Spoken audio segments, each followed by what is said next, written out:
फोर माब्रै दं दिनैनि बे फुंनि समाव टाइमा खैथा जाखो नायनि र' 8:16 बा 15 बा बे टाइमाव बांग्रि फैदों नोंथांमोन जि जायगायाव बांग्रि फैदों आरो मा खहा जालांखो मा खहा जालाङाखै नोंथांमोन एसे आंनो नटिस हरोबा मोजां जागोन आं भिडिअ खालामना होगोन नैबे डिसप्ले वाट्सएप नम्बर होनाय दं नोंथांमोना बेयाव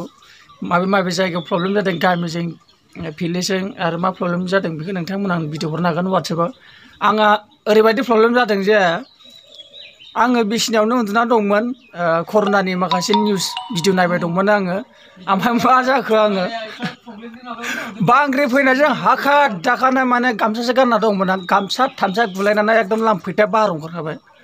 मानसिफोरजों दोखो मिनिजाखाबाय आं लोगोफोर मिनिथावनाबो गिथावनाबो दुखुनांथावनाबो जाखादों बेखायनो नोंथांमोन साबधान बेफोरबायदि बांग्रि फैयोबा एसे गोदो खोना मोन्दों आबै आबौमोननिफ्राय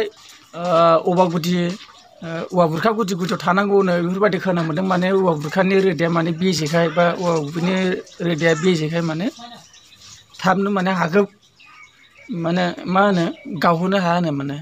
बेखायनो औवा बुरखा गुदि गुदियाव थानांगौ होननानै गोदो आबै आबौमोननि खोन्थानाय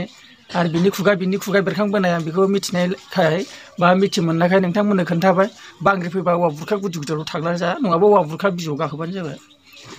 माने आं जोबोद जखार जादों आरो दा भिडिअआ बे एसे जखार टाइपनि जाबाय नोंथांमोन आरो न' सिङाव हाबना थानो हादों आरो बैसां सायावबो हाबना थानो हागोन प्रब्लेम जागोन नोंथांमोन खिन्थु जुगा सोलायबाय दुनियानि मानसिफ्रा माने असुथि जाबाय बेखायनो बेफोरबायदि समयसा माने बुहुमाबो मावग्लुंनोनो हमबाय मा होनबावो नोंथांमोन